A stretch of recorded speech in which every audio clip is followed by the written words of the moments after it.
কাঁচা আমের নাম শুনলেই জিভে জল আসে না, এমন মানুষ খুঁজে পাওয়া ভার।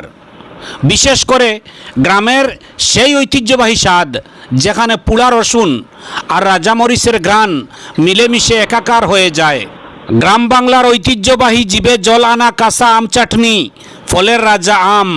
আর এই কাঁচা আমের চাটনি বা ভর্তার স্বাদ যে কী জিনিস তা কেবল একজন আমপ্রেমী বুঝতে পারেন।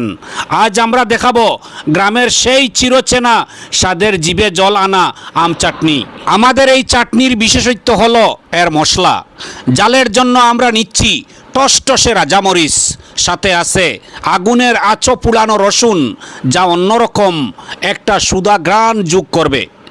আর সুগন্ধের জন্য আছে ধনেপাতা, পুদিনা পাতা এবং আমাদের গ্রামের বিশেষ নাগাডুলা পাতা। প্রথমে আমগুলোকে ছোটো ছোটো টুকরো করে কেটে নিতে হবে।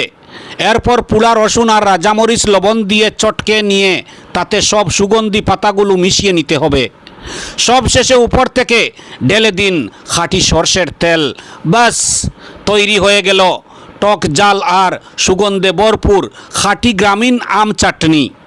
এই স্বাদ একবার মুখে লাগলে সারা জীবন মনে থাকবে। দুপুরের রোদে এমন এক বাটি চাটনি থাকলে আর কি লাগে। আপনিও কি আমাদের মতো আম চাটনি প্রেমী? কমেন্টে অবশ্যই জানান। ফলর রাজা আম এই বছর প্রথম এই আম ভর্তা আম চাটনি খাইয়ার আপনারা অবশ্য থাকবা লগে। খেয়ে খাইছেন কমেন্ট করে জানাইবা, আর খাইয়া না থাকলে অবশ্য নিমন্ত্রণ থাকবো, আইবা খাইবা।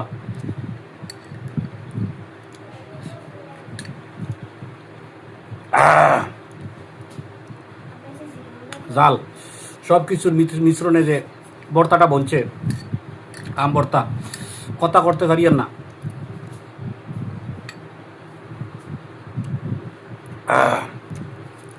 জাল রাজামরিচ, কামরাঙ্গা মরিচ, নাগাডুলা ভাতা, রসুন জ্বালাইয়া পুড়িয়া আরও বিভিন্ন কিছু দিয়া টেস্ট অনুযায়ী পদুনা ভাতাও দেওয়া হয়েছে এবং আম।